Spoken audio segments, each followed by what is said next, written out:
Welcome to Let's Talk Near Death, the podcast show that talks about life, death, and experiences somewhere in between.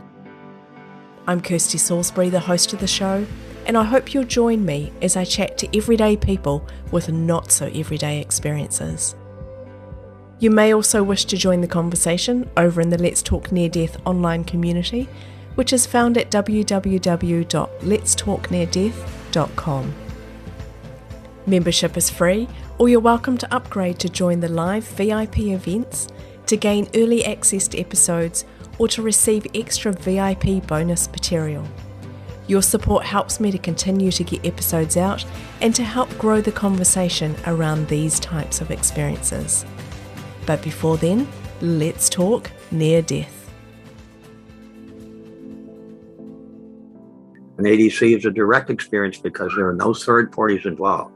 There are no mediums, no psychics, no therapists, the rituals or devices are involved. An ADC is a spontaneous event because our deceased loved one determines when, where, and how he or she will contact us. An ADCs can happen anytime and anywhere. It was a Sunday afternoon, and I heard a voice in my head say very, very clearly, "Go outside and check the swimming pool." And then just a few years later, I heard the same voice a second time say, "Do your own research and write your own book." Often a hospice person or like a nurse or somebody will be sitting with a patient who's dying, and then they see the whole room fill up with other beings who they don't know. And it's only if they see a family photograph album that they're able to identify some of the beings as being the relatives of the person who's dying. Hello, kia ora, tēnā koutou katoa, and welcome back to the Let's Talk Near Death podcast. Just a quick reminder that in this season we are talking about after-death communication, which is also known as ADC. Now, we did have a couple of technical issues as we went to record this episode. Unfortunately, there wasn't much we could do to fix them, so this episode is an audio-only one with a few little glitches here and there. I do apologise for this. I hope you'll bear with us, especially if you're watching the YouTube version where there is just a static image. But sometimes these things are out of our control. Now today I'm chatting with Bill Guggenheim, who is a pioneer in the field of after-death communication. He is considered to be the father of ADC research and has written and spoken on this topic for more than 25 years. He's also the author of Hello from Heaven, which is a compilation of some research he did, including 353 ADC accounts. Before beginning this research, Bill was a stockbroker and a securities analyst on Wall Street. He had little interest in spiritual matters, and little did he know that he would go on to coin the term after-death communication. So Bill, welcome to the Let's Talk Near Death podcast. I'm so happy to have you here and to chat directly to someone who's done so much research in this field. Welcome to the show. Thank you very much. It's a pleasure to be here with you. How did you get into this type of research? You've been studying after-death communication for quite some time. You've got your book, Hello from Heaven. How did you get into this type of research? Well, specifically, I was attending a 5-day workshop with Dr. Elizabeth Kubler-Ross, who was the expert on thanatology, death and dying, all those different topics that she wrote all the books about, the 5 stages of grief, things like that. And basically, she was on a TV show, and I wasn't much into that topic at that point, but my wife, Judy, said, "Come on in and watch Elizabeth Kubler-Ross." And since I had heard of her, I said, "Okay, I'll come in and watch her on the Phil Donahue show." And she spoke not about death and dying, but about life and living and life after life, and specifically about near-death experiences, which did interest me. And I knew something about that. And we watched for an hour. It's a very moving show, very uplifting. But, it was over. But however, 2 weeks later, the same show was run on a cable channel, and it had her name and mailing address on it. So just feeling moved emotionally, I mailed a small check. I do mean small, off to her for her work, thinking nothing of it, the kind of thing you would give to any local charity that comes to your front door, I'm sure, even in New Zealand or anywhere else. And I thought that, that was the end of that. But about 2 to 3 weeks later, I received a package in the mail, which contained a set of audio cassette tapes titled Lessons from the Dying Patient, and an invitation to attend a 5-day workshop with her called The Life, Death, and Transition. And at first I felt, very proud. I was invited by somebody who was very world famous and had been nominated for the Nobel Prize to be invited to a workshop, and the up part of it. But as time went by, I realized, well, if I go, then some doctor or a nurse or a medical technician or somebody who benefits people in a hospital setting or life and setting would not be able to go. So I waited to the last day of registration, and I called her office expecting to get her secretary. I didn't have that number. And as it snowed heavily in Illinois, which is north, part of the U.S. And Elizabeth answered her own phone. And I told her my excuse, I think you should give my place to, somebody else who can benefit by it more, blah, blah, blah. And she listened, and then she said in a German Swiss accent, Bill, I think you should be there. So next thing I knew, I went. And running ahead, I'm going to say right now, there were the 5 most joyous consecutive days of my life. Because again, it wasn't about death and dying. And even though there were some terminally ill people there and things like that, there were not that many doctors or nurses. There's some nurses, but just more ordinary people. There were 70 of us. And it was about sharing our pain and our woundedness and things like this. And a tremendous amount of healing went on. And I was delighted with that. And on a Thursday night, it was people would share their experiences. So 2 or 3 did share near-death experiences. And then a nurse shared a different kind of experience, which I had never heard of. And that was that her daughter had been out walking with her girlfriend, and the 2 of them had been hit and killed by an automobile driver. Accidentally, he wasn't speeding, he wasn't drunk, nothing, out of the ordinary, that the girls were just too far from the sidewalk or the curb or whatever, and they were both struck and killed. And this nurse said that this happened about a year earlier, and she went on to narrate a very beautiful experience of how one night that she called it a dream, but then she said, but it was unlike any other dream I'd ever had. She described seeing her daughter swinging from in a tree.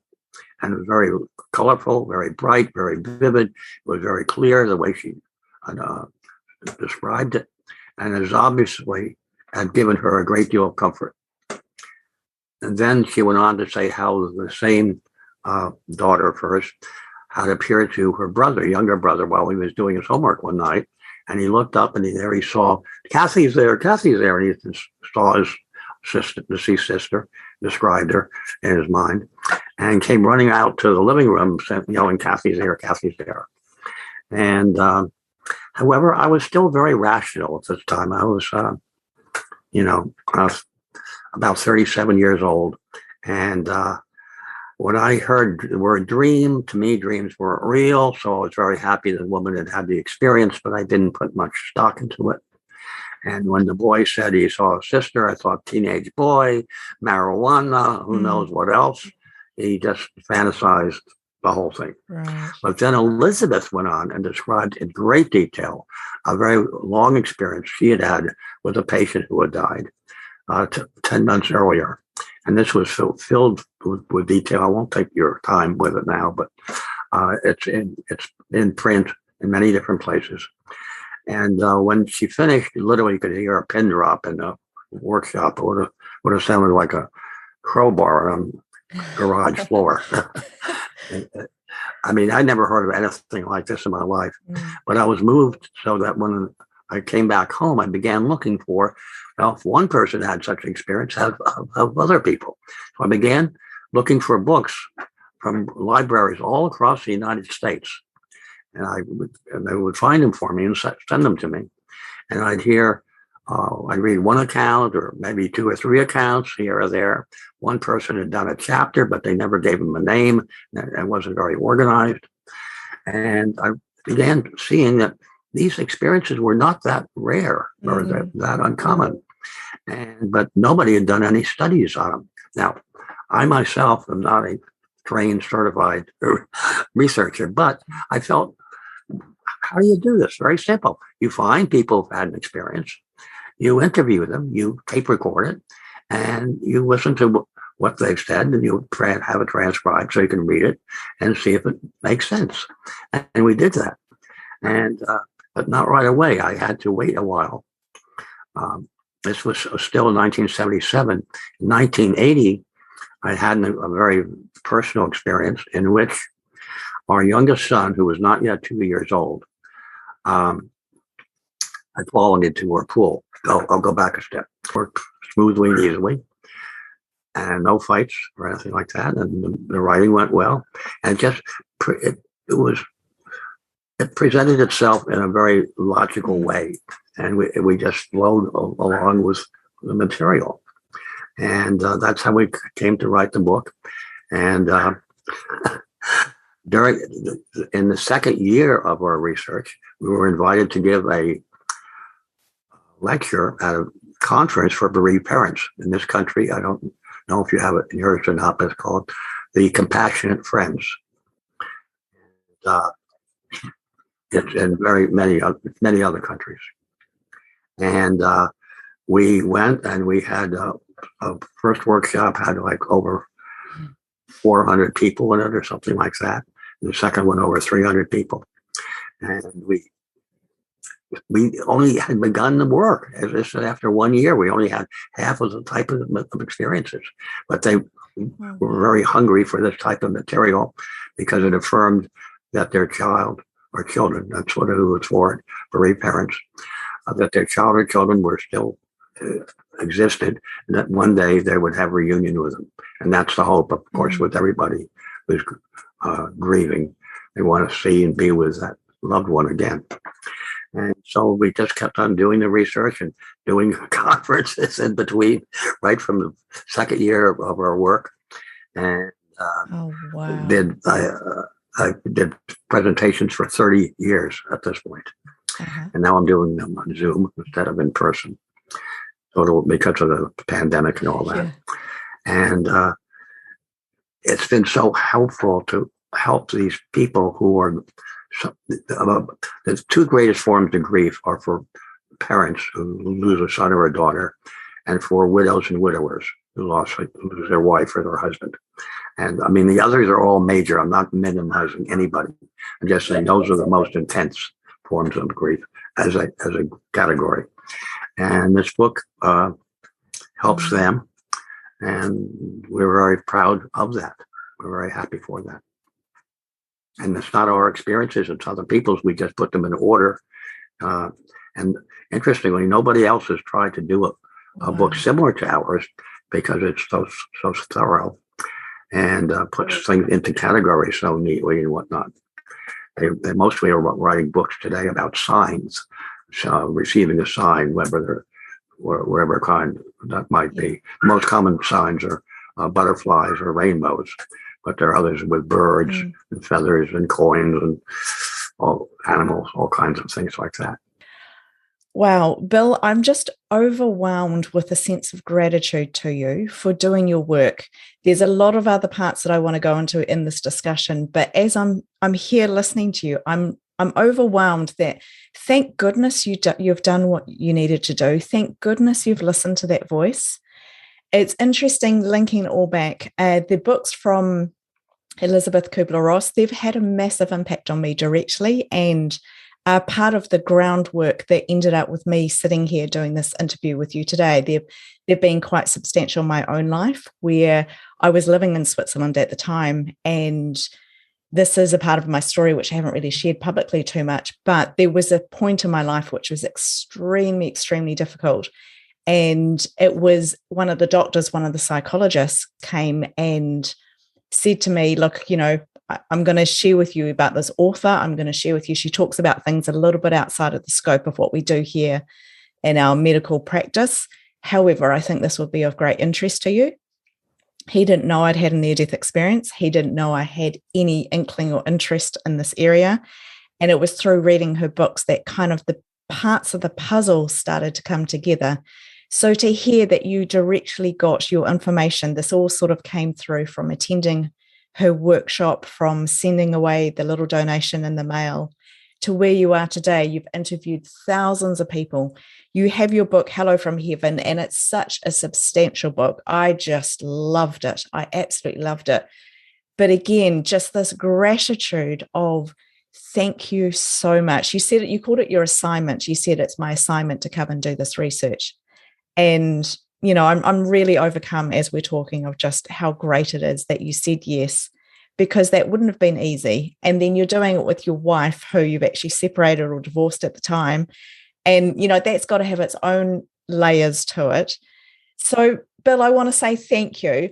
I also want to understand a little bit more about, you talked at one stage how you had your own experience with your son. You talked about him being in the swimming pool. How much do you think you would have gone down this pathway of doing this research if you hadn't have had your own personal experience? It's funny, nobody's ever asked me that question before. By the way, my family is from Switzerland as well. So, oh, are they? There must be something about Switzerland. It's a beautiful place. Yeah, I miss it. But obviously, if our son had drowned, Judy and I would have been bereaved parents. We were married then, fully married, and we had two other sons as well, two older ones, and we would have been just as lost and hurting as much as any other family. And believe me, they do. I've given more workshops for them, for bereaved parents, because it's not just the national conferences, but they have regional conferences. And of course, they have local chapters. So I've gone out of my way to try to present at local chapters as much as possible. And to there are other groups of bereaved people, often involving children, and such as parents of murdered children, and survivors of suicide. That's a big one, a huge category. That's probably the roughest category to work with the survivors, because of the guilt involved, and I should have been able to do something to stop it and all that. And, so there are many different forms of it, you know, for military people, TAPS, TAPS. And I also gave workshops for hospices to help the people who are working with the terminally ill. So the work goes on and on and on. And we have material for not enough for another book. But and I don't want to do 7 years for research, but I'd like to find somebody who would, because we have all the boxes of all this in the garage. Oh, wow. Wow, that's amazing. The voice you talk about, Bill, my listeners, those who have been with me for a while, will know that I live my life by a voice. I had a voice right before my own near-death experience that told me not to go to sleep. I don't quite understand that yet. I have a voice that consistently communicates with me and directs me. And I believe we can all tap into that. I don't think I'm special in any way to have this voice, but I hear it time and time and time again that a voice told me to do this, or a voice guided me in a specific time to do a specific thing. What is the voice like? And had you heard that earlier in your life? Just the two times. The one time, go outside and check the swimming pool. The second time, I'm not sure if I actually said it here with you or not, but the second time was do your own research and write your own book. It's your spiritual work to do. It's very clear. It's not audible. I don't hear it with my ears. I hear it with my mind, with my thoughts. It's a thought, but it's very clear. And I tell people, because I know people have heard this when they're driving an automobile, like slow down or stop now. Or we have a whole chapter in Hello from Heaven of ADCs for protection. And these are people who are told, don't get on that airplane, or don't take that car or that bus, or in one case, look out the the bedroom window, and she did. She saw the barn was on fire. I was in Canada. So there are many different forms of this where people are told, and unfortunately, many people disregard it. But it's not intuition. It's more than that. It's something, someone overlooking their life, saying, "Don't get in that car with that stranger. Don't take that subway. Don't walk down that street." And we say that, and I've done a sequel now to Hello from Heaven, and I mentioned that it makes a big difference whether we listen to that voice or not, because it will often save our life or protect our life from harm, things like that. And I think more people would have it and could have it if they listened to it and didn't discard it so quite so easily. That's the thing as well, isn't it? Because we're all so busy and we're racing around and we're rushing and we're doing. And I'm as guilty as anybody for this. But if we can just make the time to sit and be still and connect, then I think the voice has an easy way to get through. Interesting. You were talking about how often we get communication. Well, you talked about some of them there, where it comes when we're driving an automobile, when we're in our car, when we're just about to drift off to sleep. How it's almost like we're in a different place to be able to hear the messages. So I do think it's something that's open for everyone, that the voice isn't specific for other people and only set people. Would you agree with that? I think that I think that things that we are talking about today, and like is this real? And we're questioning. I think that human beings probably lived with hundreds of years ago and depended upon it for their very survival. In other words, in the United States, we have so-called Native Americans. We used to call them Indians, but Native Americans. They lived in tribal groups. And I think that they were warned that to move their village from time to time for the sake of finding more food, or the sake of another tribe coming in and perhaps starting a war with them, things like that. And that there are many, many forms of warning that went on, but that these somehow just got thrown away or discarded over time, over the centuries. But that people depended upon these voices and intuition and feelings and promptings, or whatever you want to call them, much more highly in the past than they do today.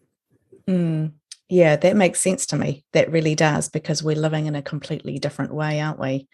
I love it. It's the voice that brought us together to here today when I said, okay, I sat down and connected. What are we doing for season 11? And very clearly the voice said, go and talk about after-death communication. And I thought, why? I don't know anything about it. Your book has greatly helped me. I have been just having a wonderful time chatting with people and learning so much about this, but not just people who are researchers in the field or written books or people that are the common names out there. I'm talking to everyday people who have come out of the woodwork and said, hey, I've had this experience, I've had this or that. And I have been blown away by just how common these experiences are, that they are all around us. Now, in your book, you said that around about 20% of US people have had some form of after-death communication. We said, or conservatively, we estimated 20%, but according to one poll and whatnot, it's over 40%. So that's a lot of people, a large percentage of people. I wanted to say a very small percent, 20%, simply because it would not be attacked nearly as much by the media or whoever when we first published. Remember, I was totally unknown. And the book was unknown, and I didn't know what us. We didn't know what we were doing at that point. And even the way it got published, we had a literary agent who said, "Oh, when you sell 5,000 or 10,000 copies, come back to me, and then I'll go find a publisher for it." And we had a contract with Bantam Books in 2 months. 2 months, because we were selling it so fast ourselves to the people we had interviewed. And things of that nature. Plus, the way it was, I won't go into the detail, but the way the editors learned about it from her without her even trying to push it or sell it. So mm. it was meant to be. Right now, it's helping people with COVID. So many more people have died of COVID that for everyone who dies, probably 4 or more people are grieving their death, or mourning them. And so therefore, our book has done remarkably well in sales after 25 years here on Amazon. That's fantastic. I'm so happy to hear that, because these messages really do need to get out there. And again, the voice is playing a part in that. I want to come back to some of the foundational part of this. After death communication, we haven't talked a whole lot in a lot of depth about this on the podcast so far. Are you able to run through what after death communication is? I know there's different types, there's categories. Are you able to give us the basic foundational level of after death communication? Let's give it a definition, because that's everything. An after death communication is a spiritual experience that occurs when someone is contacted directly and spontaneously by a family member or a friend who has died, somebody they've known. We don't get into some unknown, being way out there or something, but it's family members or friends.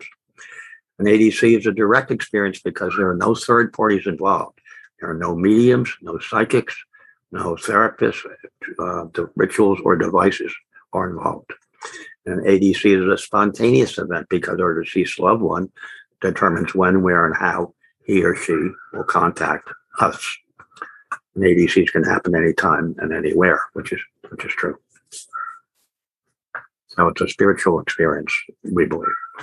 And these come in the form of visitation, where people see people, they smell things, they hear voices, it's dreams. We have 12 categories in the book, and frankly, there are 2 others. Basically, I'll just say the titles. Feeling a presence, you just feel that they're nearby. Hearing a voice, that's inside your head. Feeling a touch, which is a tactile experience of your face or hair or anything else. Smelling a fragrance, which is could be a cologne or a perfume or flowers, food, tobacco products, personal scent, whatnot. The visual experiences are exactly that, seeing them. Won't go into all the detail, but the important part is almost always when you see a deceased loved one, he or she appears healed and whole and in radiant health. That's what they're trying to communicate to you. They're okay.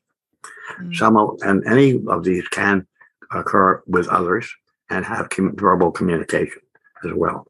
So I can only describe them individually, but nevertheless they occur in together. And often there's an ADC vision. It's hard to describe that, but it's like seeing a 35 millimeter slide in the air. And we believe that you're looking through from this dimension to the other one where your deceased loved one exists now, called heaven, the afterlife, or whatever. Twilight experiences only because of the language that they came up with. It was just as I was falling asleep or just as I was waking up. And often when you're waking up, there they are. You're going to see them as well with your eyes wide open. ADC experiences while asleep or sleep state ADCs, visitation dreams, and other names like that. These are very common, but people say, but these are unlike any other dream I've ever had before. They're not fragmented. They're not, bits and pieces I have to put together. I don't have to write it down. I remember this. And these are remembered 10, 20, 30 years later in vivid detail. And some with a one-way or two-way communication. They're not jumbled. They're very clear.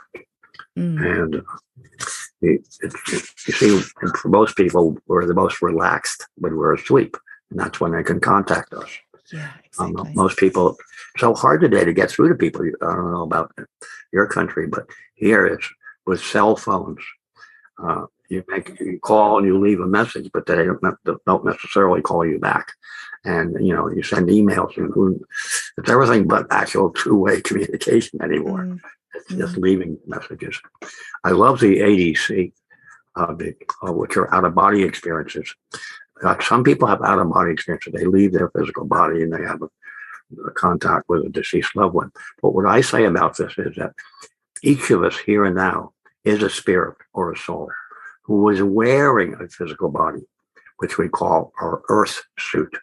We need this earth suit to function here and now in this reality.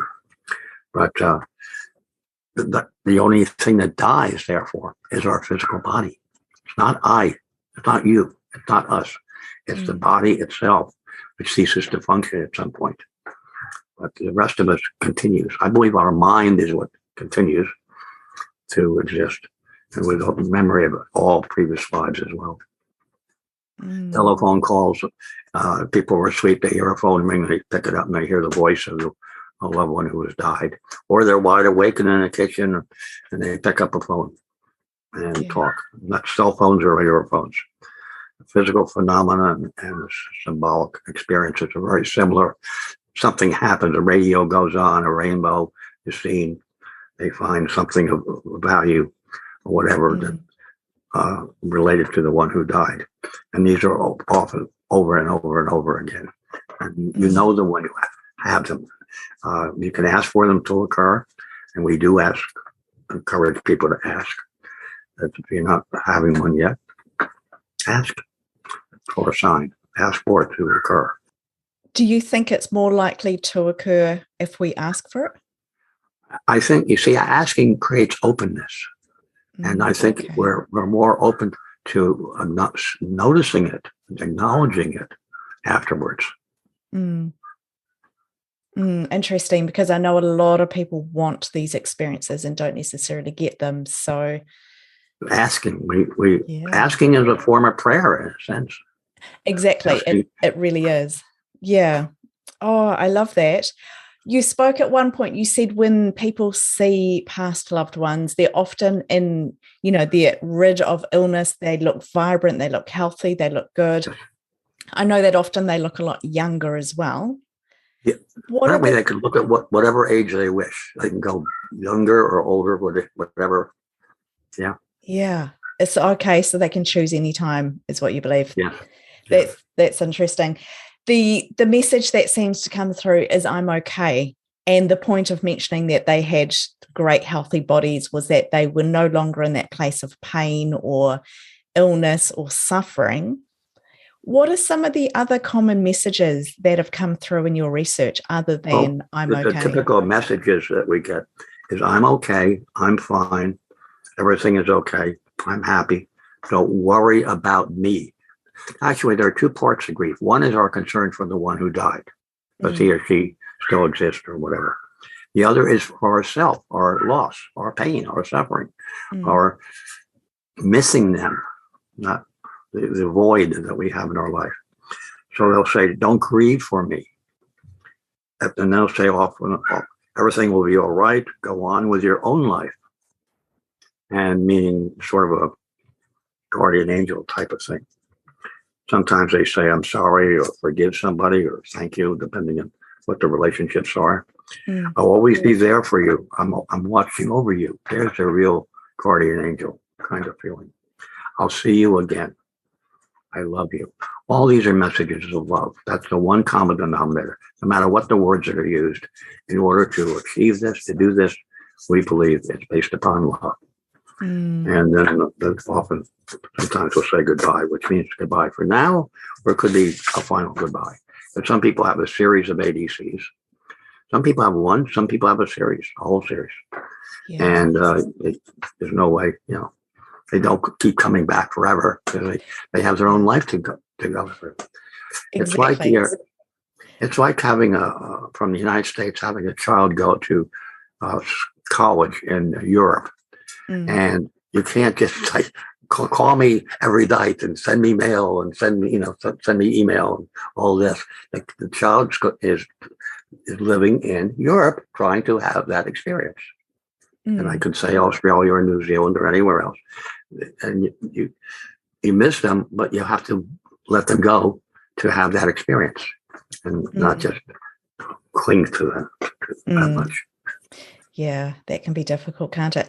Any idea what they might be doing when they're away? Like, I love the analogy that you used here of going away overseas to go to university or college or whatever we call it. Any idea what they're doing there when they're not coming back to communicate with us? That comes much more from the field of near-death experiences, not from our work. We don't know. ADCs are relatively brief. They're like a minute to 2 minutes, maybe half a minute. They're brief, whereas a near-death experience is much longer. But even there, the people say they saw this, they saw that, but it doesn't say what the people are doing. I read a lot of books, and I think it's whatever they choose to do. That learning and growing and serving are just part of who we are, and that goes on lifetime after lifetime. And we just find a way to do it that feels right for us. Yeah, exactly. And I think they're all so unique. Our callings are unique. The visitations are unique. The ADC is unique. Everything is its own way, which I find very interesting. You've spoken about how most of the messages are "I'm okay" or "goodbye" or "everything's all right, don't worry." You said that the foundation of most of the messages is on love, that love is the basis of these. I think that love is behind the "I'm okay" or "I'm fine" or "don't worry." That's what I meant by it. Some say I love you, yes. That's also said. But it's either explicit or implicit, whatever those words are. I think it takes energy. You have to learn how to come back and contact a living person, a human being, and how to make contact with them and how to say these things or do these things with them. It takes some degree of training, for want of a better word. I don't know that, but I sense that. I sense that as well. And it's something that we talk about later on within this season, talking about how we can actually have more connection and do this. We're talking about love being a big part of the messages. What about experiences where maybe it is a little bit upsetting, that you don't come away feeling positive? Are there such a thing as a negative or a distressing ADC? Not the kind that we collected. We've had people tell us that they had an ADC with someone they didn't know who looked somehow threatened them in some way or scared them in some way, things of this nature. But again, it's not a relative or a friend. It's an area I don't even want to get into. It's booga, booga, booga. We have Halloween here. I don't know if you do, but not quite the same, but it's growing. It's that horror movie. For instance, I've always never enjoyed horror movies. Yeah. And it's getting into these areas of beings that aren't well, and I don't know where they come from or who they are, what they are, and I don't spend my time with it. That's fair enough. I completely understand that. Let me talk about why are these real, because they're not something new. And in America, these were called by psychologists, psychiatrists, grief-induced hallucinations. Grief-induced hallucinations. In other words, they were just fantasies that you were being seduced by and thinking they were real. But each of these are chapters, and each chapter has at least 15 experiences. For instance, Hello from Heaven has 353 first-hand accounts, 353. Each one's a complete story in the experiencer's own words, not our words, their words. That's why we tape recorded them and transcribed them and used them. But for instance, we'll say you are where you are, and somehow somebody else I know from your country comes and says goodbye to me and says, I'm leaving now. I've always valued our friendship. You've been like a brother to me. I love you. Goodbye. And that's out of nowhere.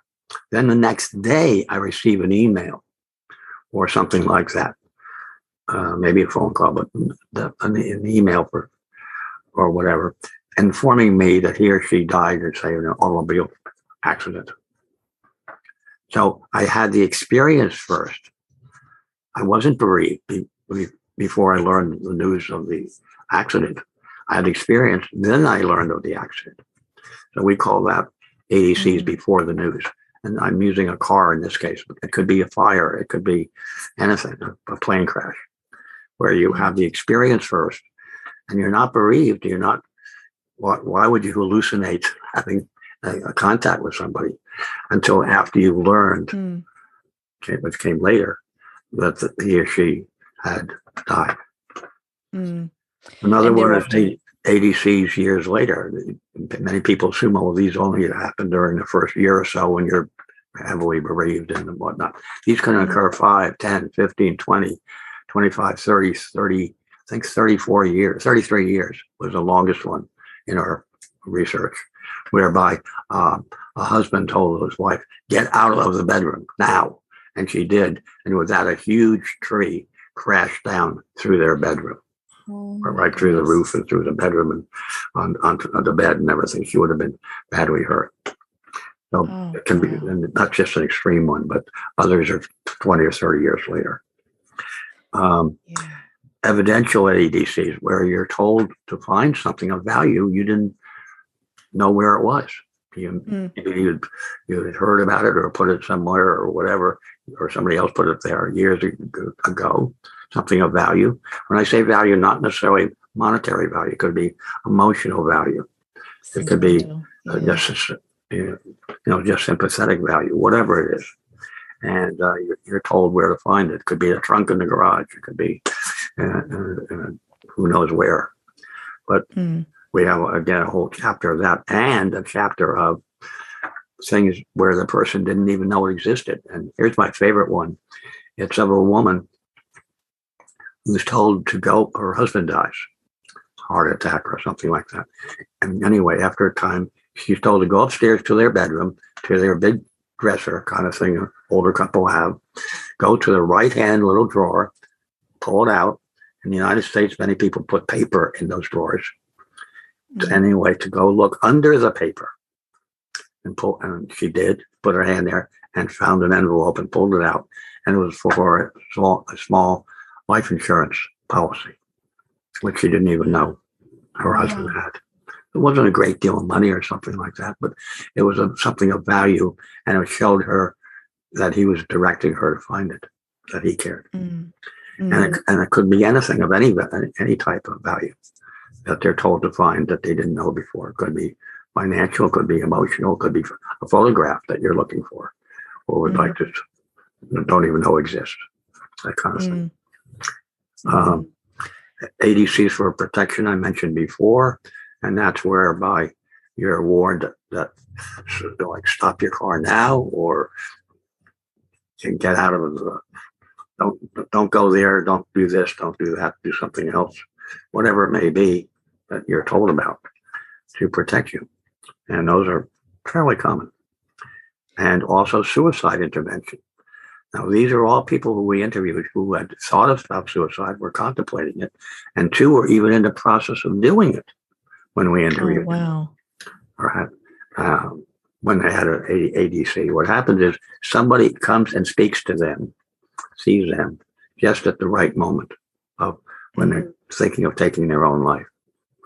And it's not the words that are used. I wondered about that. It's not the words or anything like that. They're just at some exact right moment, somebody intervenes. And interestingly, we found, I did a little research of my own, 60% of the people who intervened with somebody who was suicidal had themselves died by suicide. Well, sounds like a little bit of karma going on here. I don't know. There's some circle thing happening there, some loop, isn't there? Oh, that is fascinating to me. Yeah. Wow. And ADCs where the witnesses where 2 people are together at the same time, same place. They usually don't have exactly the same experience, but one might see the one who has died and the other might have verbal communication with him or her.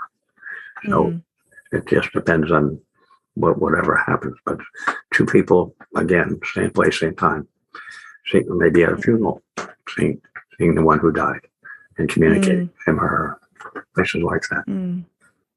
Wow, that is very interesting.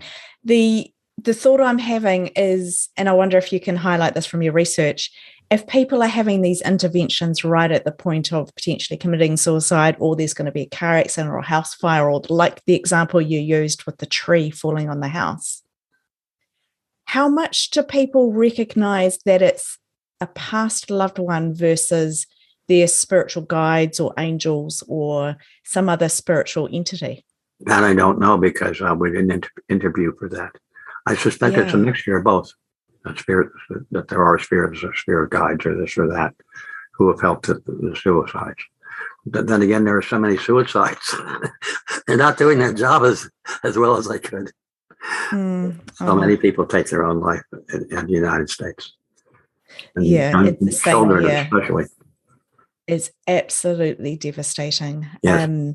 Interesting, because I'm wondering that, because I have a personal belief, which also will come out in this season's episodes, which is around our past loved ones can become our spiritual team. So I know that's kind of out of the scope of the research that you've been doing, but it was a question I wanted to ask you to see whether you had any insight into that.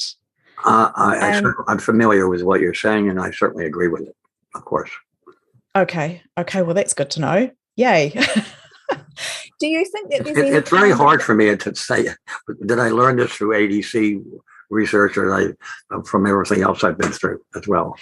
That's the thing, isn't it? I've been to so many workshops and things like that. Yeah, that's exactly the same with me. Everything kind of overlaps. There's so many topics within the topics within the topics, and it's just fascinating to watch it all sort of come about.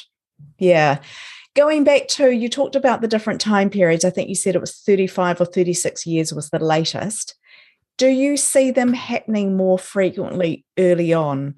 Because I'm wondering, even culturally, we have some, with our Maori people here in particular, we have cultural beliefs, and there are certain beliefs around the world of there's a time period where they're coming and going between this world and the next, or it's easier to connect within a certain time frame, whether that's 24 hours or 7 days or 3 years or whatever it might be. Within your research, are you seeing these communication points happening at any particular time period, or is it more likely to be closer to the passing of the loved one? It can happen. Of the communication, they happen the most during the first year or two after they die. Yes. Okay. But they can happen many months or many years later as well. Yeah, exactly. And I understand that it's, and that's because that's when the grief is the strongest. The idea is to help the people who are grieving. Yeah, isn't that interesting? So do you think that grief makes us more susceptible because we're in a different state, we're carrying ourselves different emotionally and physically? I don't honestly know, because grief closes some people down and other people become more open. It varies with people. It's not a this or a that. People grieve differently, is what I'm saying. Absolutely. And that's one thing that Elizabeth Kubler-Ross said in her books, was there is no set way to grieve, that we all grieve differently. And she had these different stages, but said, this isn't an ordered system. Grief is very personal. And, I believe that from my own experiences as well. Yeah. It's very real. I appreciate that we're having this real and honest conversation, because this one's a little bit harder for me to talk about these parts of the topics. So I'm going to bring in a more positive scope on this. What about after-death communication with animals? I'm an animal fan. I love them. Okay, we wanted to do more, but we didn't. We knew we couldn't put animals in the first book. That it was so far out already that America, would anybody read it, or would it be too far out? That's what our literary agent worried about. But yes, we do have them with animals, and I'll tell you a beautiful story in a moment. We have them with dogs and with cats, typically jumping up onto the bed. People can feel the movement on the bed, like the blanket or whatever it may be, bedspread, where the animal is. So dogs and cats, several of each of those. One was a rabbit. I don't remember it. Too much to remember. And one with a horse. And here's a story with a horse. This is a young woman around 30. She wasn't that attractive. She was a little overweight. She didn't get dates. So comes Friday, Saturday night, she was alone. She had a job in an office, a business office, where she just kind of shuffled papers from one pile, like the in pile, to the out pile. from here to there, like medical papers or insurance papers, whatever it was not very creative or fascinating for her. It was just a job for money. And so her life was very, very small, except for one thing. She loved horseback riding. And she had her own horse. And it was a form of riding called dressage, if you know that. It's where the horse and the rider are in tandem, do certain things. And the horse trains the rider as much as the rider trains the horse. It's a very high level of riding that's done in very advanced horse shows. And anyway, that was her escape. That was her love, doing that on the weekends. However, her horse became ill, and the hooves had some kind of a disease. And she took it, had it analyzed. They spent a great deal of money on surgery or medical care and whatnot. And the horse got better for a while, and then it got worse. And they had to put the horse down, meaning put it to sleep, because it couldn't walk any longer. And that's the end of the horse when they can't walk. Really, they can't be fixed easily. And then one night thereafter, I don't know exactly when. She might have left to port out, because this was so painful and expensive and lonely for her. She said she's never going to ride a horse again. This was it. She had done it. She had spent the time and the money and the effort, the emotions. It's over. No more. And sometime later, the horse came to her while she was asleep and spoke very clearly. How dare you give up horseback riding after all I have taught you? Oh, wow. Oh, goosebumps there. How dare you give up horseback riding after all I have taught you? And with that, she got the message, and that when she could, she paid off the medical bills, and then bought a new horse and continued riding and having a life of her own as well. So that's a horse ADC with a message that changed her life back again.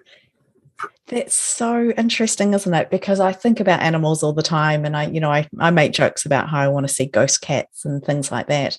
I love animals. I think to see an animal, maybe this is my own perspective, but I think to see an animal as an apparition or have a visitation from an animal somehow seems a little bit less threatening than having a human or a past loved one or a spirit being.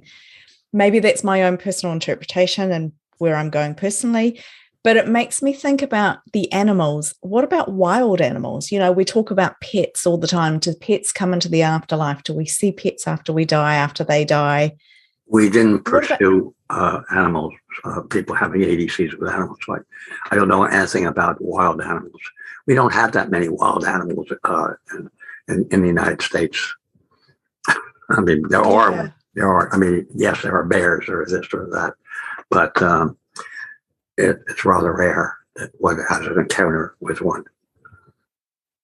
Oh, it gets me thinking. That's all, Bill. It's really interesting because my mind can go to a lot of different places. So that's where it's gone down the animal route there is, what about wild animals? So I'll park that for potentially some research that I do in the future of my own. I'm not quite sure what that would look like. Yeah. And how about with children? We have a whole chapter, we didn't put it in here again, of children, meaning under 18 years old, who had ADCs. And one of them, I remember very well, that's where children have ADCs with adults or other children or whatever it is. In this case, it was a teenage boy, who had a very good male friend. And the two were, inseparable buddies and whatnot. And they were both very good swimmers and stuff like that. And probably lived in Florida or some state like that, where there's a lot of swimming and water and play and all. And one of them died in the swimming pool. And it was like, what could have caused that? He was such a good swimmer, and then he couldn't drown on his own. What? And everybody was mystified, the medical authorities as well as the parents, and on and on. Well, his friend said that his buddy came to him and explained that he was running, this is the one who died, was running at the pool and was going to jump into it and then sort of land in it, cannonball.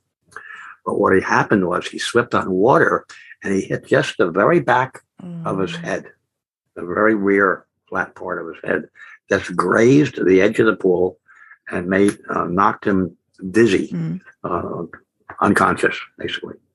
And that's why he drowned, because he was unconscious. And yet, when they had done an autopsy and all that, they hadn't even found the abrasion on the back part of his lower part of his head at all, because it was so small. And yet it was that one little difference that it caused him to fail to swim and to die instead. And it was because of this ADC that this boy learned how his friend had died. And then they could do an autopsy and whatever again and really look for it and find evidence. It's amazing. So, and there was another one, I can't remember it, with a child, but just as valid as with adults. Do you think it's still, we talked about 20 to 40% of people are having these experiences. Do you think it's 20 to 40% of children or under 18s are having these experiences? I think it's higher, but I think they learn in the United States, and I'm sure elsewhere, people learn not to talk about unusual things. They don't want to, especially children don't. They don't want to be made fun of in school, be kidded and, teased and all these horrible things that they're whatnot. And I think a lot of adults, see things and have experiences. And I think they don't want their family to make fun of them. And a lot of people do have people make fun of them. Okay. Yeah, unfortunately, that's what happens, which is why I love that we're opening these conversations up, because this is normalizing. Bill, are you able to share any insight into deathbed experiences where people are having deathbed visions or loved ones are coming back right before they finish their time here in this, you called it an earth suit, in this world that we're in? Anything like that show up in your research? At the time of death? Well, right before. So within the last 24 hours of life, let me say. Those who are, okay, if you're speaking what we call hospice patients, those are known for having ADCs. Yes, they have them constant. I won't say continually, but they have many of them. And they're seeing the ones who are waiting for them when they make their transition. That's well known, yes. The most interesting people to interview, if I had nothing else to do with my life, would be interview hospice counselors and nurses. And by the hour, I'd bring tape recording and just go, because they have fantastic experiences with their patients.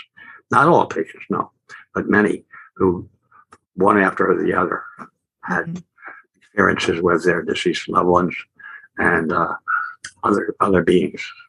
Yes. That is different. And we have other types of experiences. We have experiences of people seeing a loved one leave their body. This is the hospice experience of seeing a person leave their body, and they leave typically by the middle of the chest or the top of the head, and then they come out, and above them in the air, they form their likeness, but without a body.